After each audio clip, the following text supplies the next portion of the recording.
Today, 100 years on from one of the greatest archaeological discoveries of all time, we're talking about Tutankhamun's tomb.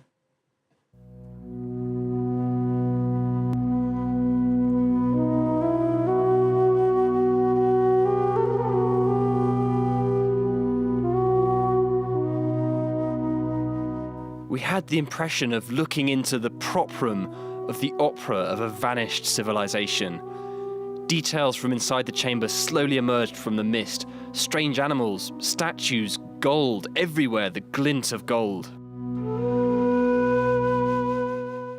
In November 1922, in the Valley of the Kings, near Luxor in Egypt, after years of searching, a team led by English archaeologist Howard Carter discovered the remains of ancient Egypt's boy pharaoh Tutankhamun. It had been hidden away for more than 3,000 years. Joining me via Skype is Professor of Egyptology Aidan Dodson from the University of Bristol. Aidan has written some 20 books about ancient Egypt. The latest, Tutankhamun, King of Egypt, His Life and Afterlife, is out in December. Aidan, thank you so much for joining us. Good morning. Good morning. Now tell us, why was this discovery so groundbreaking? The importance about the discovery was the fact it was the first time that an Egyptian king's tomb had been found anything like intact. Large numbers of royal tombs had been found in previous years, but all of them had been robbed, in some cases thousands of years previously, whereas this had only been very slightly robbed, and therefore it gave us our first real understanding of what an intact royal tomb was like. Who was Tutankhamun? He was a king who ruled about 1350 BC. His father had basically abolished Egyptian religion, changed the art styles, and when he died, the people who were ruling on behalf of his young son, because he was only 9 years old when he came to the throne, embarked on a return to orthodoxy. So therefore, his reign is really pretty important from that point of view. But after his death, he was rather classified along with his heretic father and was written out of history. So really, until modern times, he was completely forgotten. And indeed, until his tomb was discovered in 1922, he was somebody only the most deep specialist Egyptologists would even have heard of. Well, Tutankhamun has now become the most famous ancient Egyptian pharaoh in the world. Emerald Maxwell takes a look back at the discovery. It's the most intact pharaoh's tomb ever found and remains one of the most popular attractions in the world. At the heart of the Valley of the Kings, Tutankhamun's tomb has been fascinating visitors for a century. Excavators led by British archaeologist Howard Carter discovered it in November 1922, uncovering first some steps, then a door to an antechamber. Then, after a year more digging, they came to a second door leading to a tomb. You can imagine their amazement when they slid a lamp into the hole and in its flickering light made out a room full of objects, each more beautiful than the next, all in a total mess. Nearly 5,500 priceless items were piled high around the young pharaoh's sarcophagus more than 30 centuries ago to accompany him to the afterlife.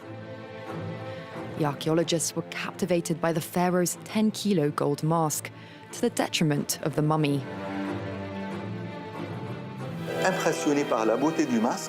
In awe of the mask's beauty, Howard Carter went to great lengths to prise it off the mummy, in the process destroying its skull. A few months after the discovery, Howard Carter's financial backer died in Cairo. That was followed by the death of a businessman who'd visited the tomb and a radiologist who'd examined the mummy. The news fueled superstitions that Tutankhamun was taking his revenge for disturbing his burial place, the curse of the pharaohs. 100 years on, this face remains the most emblematic of ancient Egypt.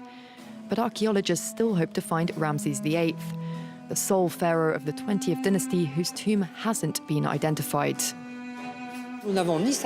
We found neither his tomb nor any of his funeral objects.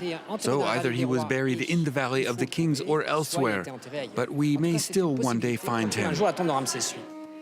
Every archaeologist's dream to discover more hidden treasures as precious as those of Tutankhamun.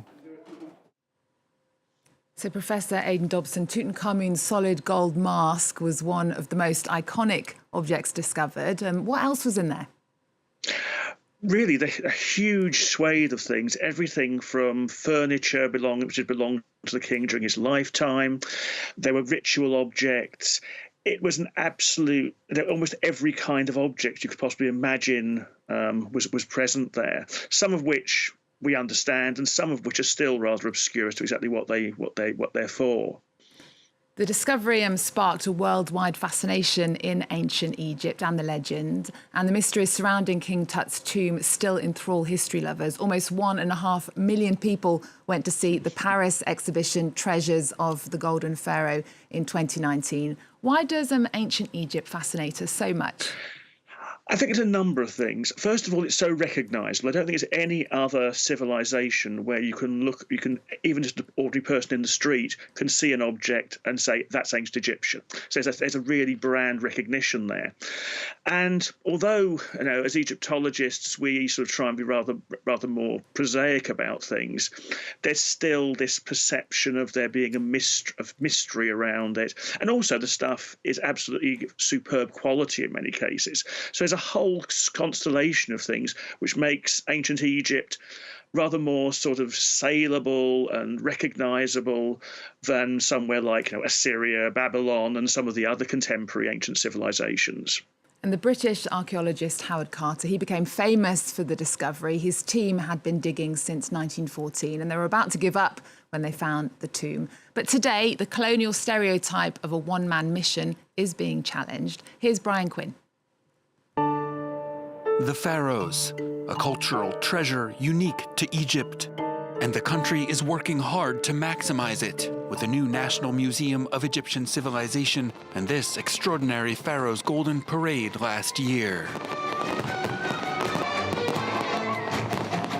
The most famous ruler of Egyptian antiquity, the boy king Tutankhamun. His tomb was discovered intact in November 1922 by British archaeologist Howard Carter. Though Carter was far from alone, the Egyptian excavators at his side have largely remained in the shadows of history. There's a certain injustice for the Egyptian diggers who did most of the work. No foreigner worked with his own hands. It all depended on Egyptians. Egyptology, a discipline born in the colonial era, with the glory appropriated by Westerners.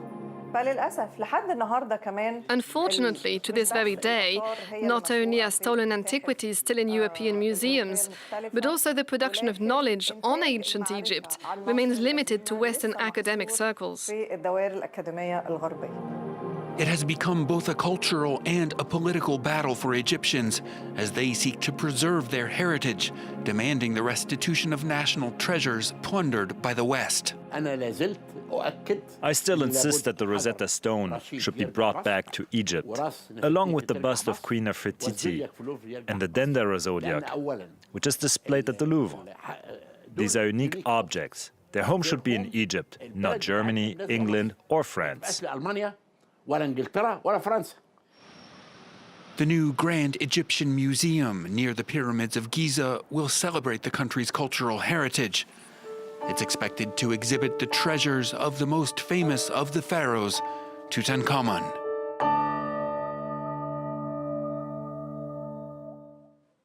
Professor Aidan Dodson, do you think there'll be a time when Egypt will get its treasures back? It depends what you mean by its treasures back. There are certain objects which I think most people would regard as being iconic and which are in foreign collections, which probably should be displayed in Egypt. Things like the Rosetta Stone, the Dendera zodiac is a good case for that. But there's a huge amount of material which left in a perfectly legitimate manner, and there's no indication that there's any demand for things to be returned, because the vast majority of Egypt's treasures are in Egypt and always have been.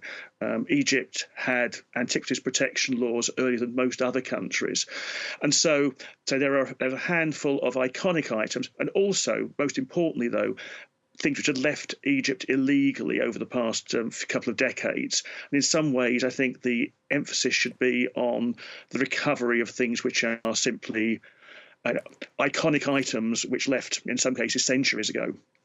Now, Professor Aidan Dodson, we're going to play out with an exhibition that's on in San Francisco at the De Young Museum called Ramses the Great and the Gold of the Pharaohs. Just quickly, who was Ramses?